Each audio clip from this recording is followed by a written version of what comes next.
Imagine standing outside and suddenly fish start falling from the sky. It sounds bizarre, but it's happened in places like Honduras. Then there are the glowing clouds, known as noctilucent clouds, shimmering high above us, created by ice crystals reflecting sunlight.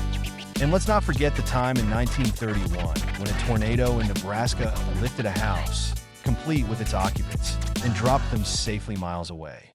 Weather can be wild and unpredictable, reminding us just how strange our planet can be.